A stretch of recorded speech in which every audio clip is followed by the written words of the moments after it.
Hello dear students, आज ICSE class 10 board based question chemistry का हम लोग डिस्कस करेंगे।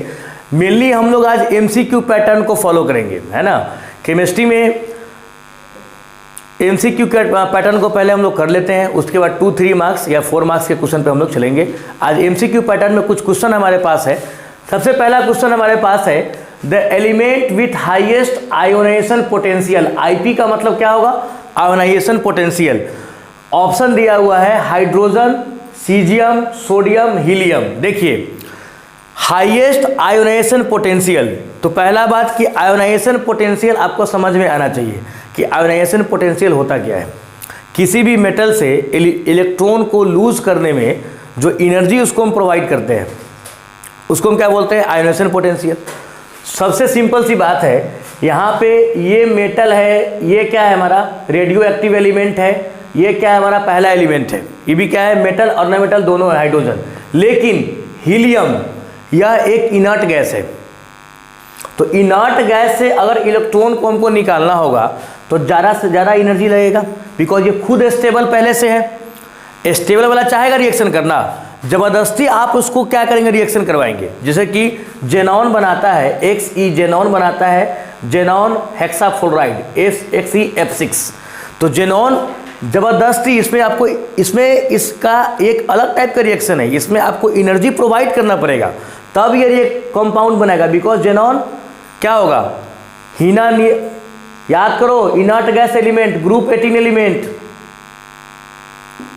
ग्रुप 18 एलिमेंट हीना, नीना और करीना के एक्सरे रंगीले, helium, neon, argon, krypton, xenon, radon है इनर्ट गैस।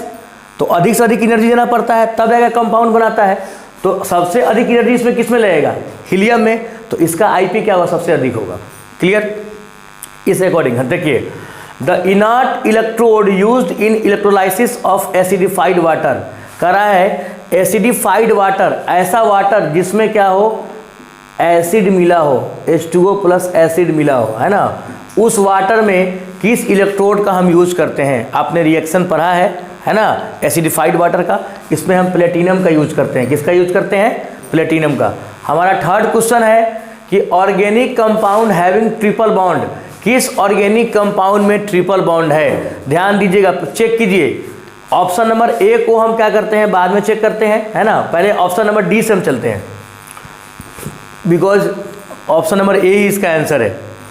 तो जो गलत है पहले इसको चेक करने का कोशिश करते हैं। देखिए 4 नंबर क्या है ऑप्शन हमारा? C4H10। ध्यान दो, 4 × 2 + 2। याद करो किसके फार्मूला में CnH2n+2 है? देख रहे हो? 2 × n+2। याद करो, C4H10, H10 है ना, H10 है, 10 है। C4H10 किसके फार्मूला में है? याद करो, CnH2n+2। कौन ग्रुप है ये? Alkane group. ध्यान दो, 4 × 8 + 2 10, ऐसे याद रखो, है ना। 4 × 8 + 2, देखो 2n+2 हाइड्रोजन का नंबर पे ध्यान दो। n तो इसका क्या हुआ? कार्बन का नंबर। C4H कितना हुआ? 2 × 4, n का वैल्यू 4 पुट किए तो अब +2 C4, 2 × 4 = 8 + 2 10 C4H10। तो आप याद क्या रखेंगे? n × 2 + 2। याद करो, 4 × 8 + 2 10 आ गया भाई। ये अल्केन ग्रुप है। तो अल्केन ग्रुप में क्या होता है? Single bond. ये तो आंसर हो नहीं सकता है। बोलो यस या नो। ये गया। फिर देखो C3H8, 3 × 2 = 6 अब +2 8। कौन ग्रुप आया? Alkane group. जो नंबर रहेगा कार्बन का उसको दुगुना कर देना है और 2 उसमें ऐड करना है। अगर वो हाइड्रोजन के नंबर के बराबर आ जाता है तो कौन ग्रुप? Alkane group. जैसे 3 × 2 = 6 अब +2 8 आ गया।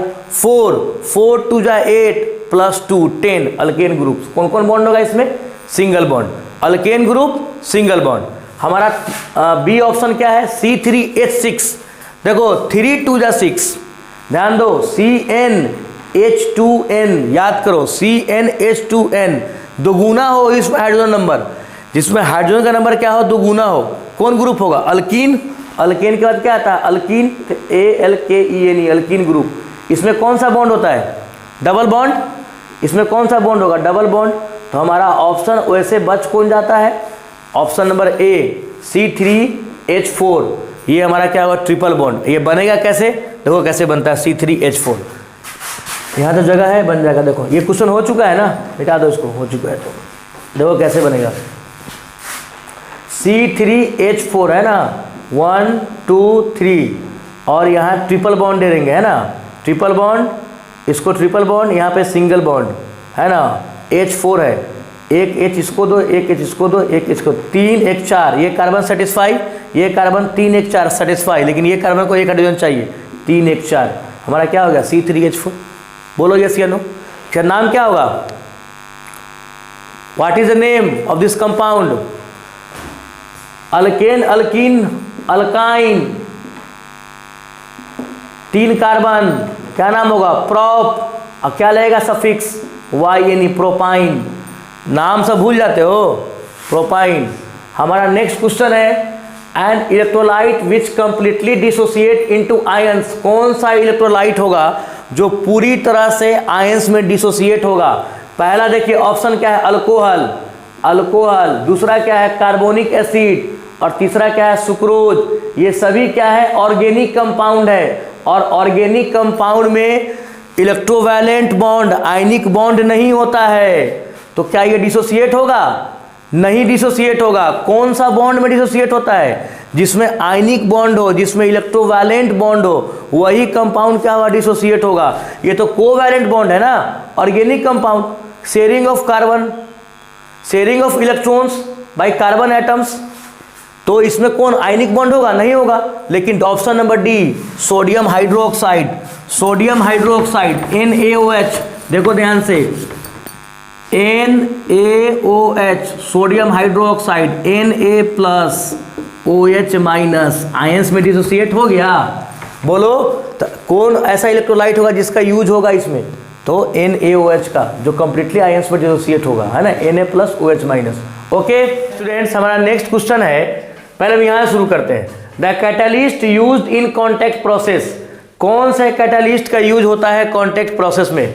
कॉन्टैक्ट प्रोसेस मतलब सल्फ्यूरिक एसिड H2SO4 बनाने में कौन से हम कैटलिस्ट का यूज करते हैं। पहला कॉपर, गलत, आयरन गलत, वेनेडियम पेंटाऑक्साइड का यूज करते हैं V2O5। आपको ये याद रखना होगा कि V2O5 का हम यूज क्या करते हैं कॉन्टैक्ट प्रोसेस में, सल्फ्यूरिक एसिड को बनाने में। समझ गए, ये बात को याद रखिएगा। फिर हमारा नेक्स्ट क्वेश्चन है कि ये the electrolysis of acidified water is an example of. Acidified water का इलेक्ट्रोलाइसिस किस तरह के रिएक्शन का एग्जांपल है। देखिए किस तरह का रिएक्शन होगा, तो H2O में अगर हम HCl को ऐड करेंगे तो क्या बनेगा। देखिए यह H2O हमारा है, उसमें हमने क्या किया, थोड़ा HCl को ऐड कर दिया, तो यह पानी में हमने क्या किया, एसिड को मिला दिया। तो यहाँ पे H2O plus H plus Cl minus, H2O water, H2O का स्ट्रक्चर आपको याद होगा, इसके ऊपर स्लाइटली निगेटिव चार्ज होता है। यह प्लस आयन को, पॉजिटिव आयन को अपनी ओर खींचेगा, बिकॉज H2O जब बनता है तो ऑक्सीजन के ऊपर 2 लोन पेयर बचा हुआ है, 2 पेयर ऑफ लोन पेयर बचा हुआ है, जो तो स्लाइटली निगेटिव चार्ज इसके ऊपर डेवलप है। तो यह प्लस वाला को अपनी ओर खींच लेगा, तो बनाएगा H3O प्लस, और Cl को अलग फेंक दिया तो Cl माइनस। अब देखिए तो यह किस तरह का रिएक्शन हुआ, तो ध्यान दीजिएगा, ऑक्सीजन, यहाँ हाइड्रोजन क्या हो रहा है, ऐड हो रहा है। तो हाइड्रोजन ऐड हो रहा है, यहाँ पे H इसके साथ ऐड हो रहा है, तो कौन सा होगा, H ऐड होना, रिडक्शन, और Cl देखो यह प्लस वाला कंपाउंड इलेक्ट्रॉन को लूज करके, यह देखो माइनस चार्ज इसके ऊपर आ गया, माइनस चार्ज आ गया, इलेक्ट्रॉन को गेन किया, यह प्लस टूट गया, यह प्लस चला गया, तो इसके ऊपर लोन, इसके ऊपर चार्ज नहीं आएगा। पहले तो ये न्यूट्रल था, प्लस चला गया तब ये निगेटिव हो गया ना, बिकॉज इलेक्ट्रॉन को ये गेन किया। तो यहाँ पे एक तरफ रिडक्शन और एक तरफ क्या हो रहा है, ऑक्सीडेशन, दोनों प्रोसेस हो रहा है। तो दोनों प्रोसेस किस में होता है, रेडॉक्स में। तो हमारा आंसर क्या हो जाएगा, रेडॉक्स रिएक्शन, यानी कि ऑक्सीडेशन भी हो रहा है और रिडक्शन भी हो रहा है। क्या बोलेंगे इसको हम, रेडॉक्स रिएक्शन। ऑक्सीडेशन और रिडक्शन को पकड़ने के लिए आपका इसका तीन बात याद रखना पड़ेगा। देखिए ध्यान से कैसे। रिडक्शन में क्या होता है, addition of hydrogen, removal of oxygen and loss of electron, sorry gain of electron, ये रिडक्शन हुआ, गेन ऑफ इलेक्ट्रॉन। और ऑक्सीडेशन में क्या होता है कि addition of oxygen, removal of hydrogen and loss of electron. तो यहाँ पे इलेक्ट्रॉन का लॉस हुआ है तब ना पॉजिटिव चार्ज आया है, प्लस, तो पॉजिटिव भी हो रहा है, ऑक्सीडेशन भी हो रहा है और रिडक्शन भी हो रहा है, बिकॉज H का नंबर भी बढ़ रहा है। तो कौन रिएक्शन होगा, रेडॉक्स रिएक्शन होगा। तो इसका एग्जांपल क्या होगा, रेडॉक्स रिएक्शन, आंसर। अब हमारा अगला क्वेश्चन है, the most electronegative element from the following. Electronegative element के लिए आपको ग्रुप 17 याद रखना पड़ेगा। फकल ब्रिएट, मैंने बताया था ग्रुप 17 फकल ब्रिएट। देखो ग्रुप 17 फकल ब्रिएट, फ्लोरीन, क्लोरीन, ब्रोमीन, आयोडीन और एटीसीन। बउआ रे, fluorine is the most electronegative element. उसके बाद कौन है, क्लोरीन है, मार दो आंसर क्लोरीन। अब अगला है, the drying reagent use to dry HCl gas.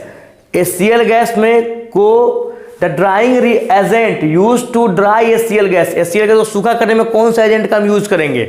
तो ऑप्शन देखिए, zinc oxide, calcium oxide, aluminium oxide. ये तीनों क्या है, मेटालिक ऑक्साइड है। बोलो मेटल है कि नहीं, जिंक, जिंक मेटल है, कैल्शियम मेटल है, अल्युमिनियम मेटल है, यह तीनों मेटल है और तीनों ऑक्सीजन से रिएक्शन करके क्या बना रहा है, मेटालिक ऑक्साइड बना रहा है।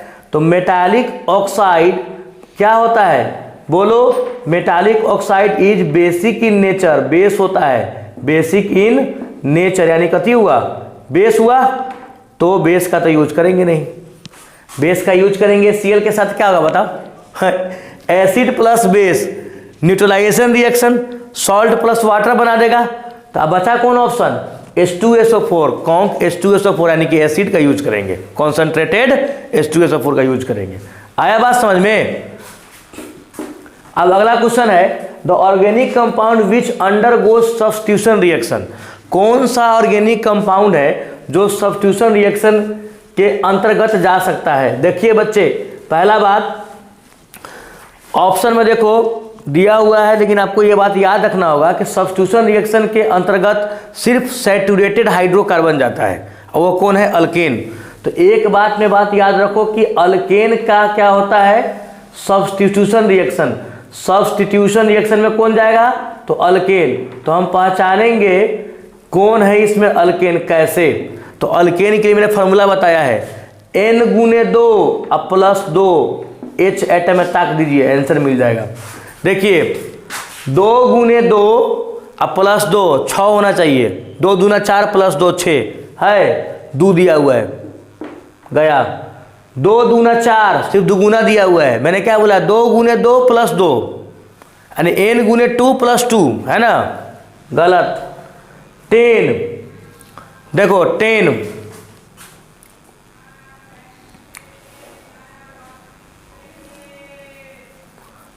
का करो तो 10 कौन होगा, C10H18। तो 10 2 जा 20 अब प्लस 2 कितना होना चाहिए, 22। कितना दिया हुआ है, 18 दिया हुआ है। क्या वो है अल्केन, नहीं है, काटो इसको भी। क्या बचा, C2H6, 2 गुने 2 अब प्लस 2, 2 दूना 4 प्लस 2 6 है, 6 H एटम। बोलो क्या होगा, अल्केन कौन होगा, C2H6। तो C2H6 का हमारा आंसर हो जाएगा, क्योंकि सब्स्टिट्यूशन रिएक्शन के अंतर्गत कौन जाता है, सिर्फ अल्केन ग्रुप, याद रखिएगा बात, है ना। ओके, देखिए हमारा पहला क्वेश्चन है कि C10H18 इज, C10H18 क्या है, अल्केन है कि अल्कीन है कि अल्काइन है कि हाइड्रोकार्बन नहीं है। मैंने क्या बताया था, N × 2 + 2 पे चेक कर लो, आया तो alkane. N into two alkyne दो गुना में, N into two -2 alkyne. H पे चेक करो, देखो क्या दिया हुआ C10H18, तो N इंटू टू +2, तो 10 इंटू 2 + 2 22 अल्केन के लिए। अल्केन 18 दिया हुआ है, होगा अल्केन आंसर? नहीं होगा अल्केन आंसर, अल्केन को काटो। दूसरा 2N, तो 10 गुने 2 कितना 20, कितना है H18 है, अल्कीन होगा? ये भी नहीं होगा, काटो। अब 2N -2, तो 2 गुने 10 -2, तो 20 -2 कितना 18, हाँ 18 दिया हुआ है, अल्काइन आंसर होगा। हो गया। दूसरा, to increase the pH value of a neutral solution be add. Neutral solution pH कितना है 7 है ना। अब इसको बढ़ाना है, क्या मिलाओगे? 7 से कम क्या होता है? एसिड। एसिड होगा आंसर? नहीं, एसिड सॉल्ट भी नहीं होगा। 7 से ऊपर क्या होता है? बेस। बेस मारो, टिक, आ गया आंसर। अब क्या क्वेश्चन है, an element with the atomic number 19, an element with the atomic number 19 2,8,8,1 किसका है? पोटेशियम 19, K19, बस हो गया। अब देखो, will most likely combine with chemically with the element whose atomic number. पहला बात, किसके साथ कंबाइन करेगा? Cl17, पहला बात मुंह पे याद रहता है, पोटेशियम क्लोराइड।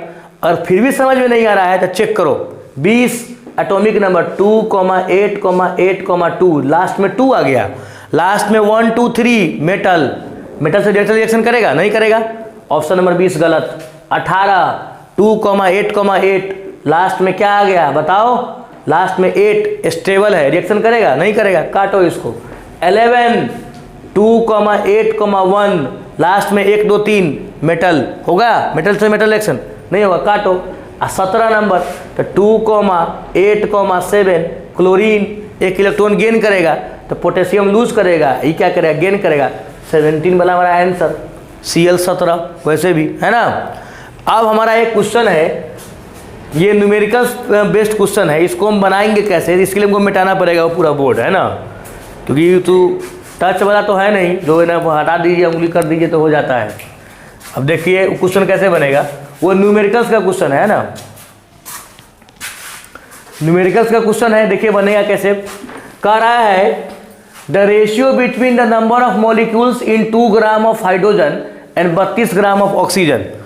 देखिए 2 ग्राम हाइड्रोजन और 32 ग्राम ऑक्सीजन में नंबर ऑफ मॉलिक्यूल्स का रेशियो क्या है? नंबर ऑफ मॉलिक्यूल्स को पढ़ने से पहले आपको मोल पता है कि नहीं? मोल अगर पता नहीं होगा तो फिर नंबर ऑफ मॉलिक्यूल्स नहीं निकाल पाएंगे। देखिए पहला बात, मोल होता क्या है? जैसे कि 12 गो सामान को हम दर्जन बोलते हैं, 20 गो को स्कोर बोलते हैं, है ना, ग्रुप को बोलते हैं सामान को। तो जब 6.022 × 10⁻23 एटम या मॉलिक्यूल साथ में होता है तो उसको हम क्या बोलते हैं? 1 मोल बोलते हैं। क्या बोलते हैं? 1 मोल। आया बात समझ में कि 1 मोल के अंतर्गत 6.022 × 10⁻23 एटम या मॉलिक्यूल्स होगा। बात समझे? जैसे एक दर्जन में, एक दर्जन क्या लिखते हो? 12 गो सामान, तो 1 मोल मतलब 6.022 × 10⁻23 गो सामान। समझ में आया ना? तो देखो पहला बात, H2 कैसे रहता है? H2 डाई के फॉर्म में रहता है, हाइड्रोजन डाई एटॉमिक होता है, ऑक्सीजन भी डाई एटॉमिक, तो O2। तो H2 का मास कितना होगा? 2 गो एटम है तो 1 गुने 2 यानी कि 2 ग्राम। तो 2 ग्राम H2 मतलब कितना है? ये 2 ग्राम। H2 मतलब है क्या? ये 1 मोल ऑफ हाइड्रोजन। H2 का मतलब क्या होता है? हाइड्रोजन किस फॉर्म में होता है? डाई एटॉमिक होता है ना, ऑक्सीजन भी डाई एटॉमिक होता है, तो जो उसका फॉर्म होगा वही ना उसका क्या होगा? मोल कहलाएगा। तो H2 हमारा क्या है? 1 मोल है। तो 1 मोल का मास कितना है? 2 ग्राम। तो 2 ग्राम के अंदर कितना है एटम या मॉलिक्यूल्स? 6.022 × 10⁻23 मॉलिक्यूल्स। बोलो यस या नो? क्या पूछ रहा है? नहीं समझ पा रहे हैं क्या? 1 मोल के अंतर्गत इतना एटम या मॉलिक्यूल्स होगा। तो अगर हम H2 लिखेंगे तो इसका मतलब क्या है कि 1 मोल ऑफ हाइड्रोजन। तो H2 में कितना एटम, 2 गो एटम H प्लस H, तो इसका मास कितना हुआ 2 ग्राम। तो 2 ग्राम के अंदर में इतना मॉलिक्यूल्स हुआ, तो इसका रेशियो ऊपर होगा 6.022 गुने 10 के पावर 23। अब देखो 32 ग्राम ऑफ ऑक्सीजन, तो 32 ग्राम ऑफ ऑक्सीजन बोल रहा है ना, हाँ 32 ग्राम ऑफ ऑक्सीजन। तो O2 में क्या गो 2 गो O, 16 प्लस 16 32 ग्राम। तो 32 ग्राम में भी कितना होगा, इतना ही एटम होगा। बोलो यस या नो है। 1 मोल ऑफ ऑक्सीजन है ये, इसका वेट कितना है, एटॉमिक वेट 32 ग्राम आया, तो इसके अंदर भी इतना ही होगा। तो इसके अंदर भी इतना ही है 6.022 गुने 10 के पावर 23। अब इसको कट कर दीजिए, वैल्यू कितना 1:1, हमारा आंसर 1:1। बोलो समझ में आया। ओके स्टूडेंट्स, कल फिर हम नेक्स्ट सब्जेक्ट का देखेंगे। केमिस्ट्री का आज हमने किया, मैथ भी हम लोगों ने कर लिया है, फिजिक्स भी हम लोगों ने एक दिन किया था, है ना। तो ऐसे हम क्या करेंगे, रेगुलर फिजिक्स केमिस्ट्री मैथ का वीडियो आप लोग के लिए हम उपलब्ध करते रहेंगे, जो आपके एग्जाम से बेस्ड हो, है ना, बिकॉज आपका फरवरी के बाद एग्जाम है ना। तो जितना हमसे हो सके उतना आपकी हम हेल्प करेंगे। ओके।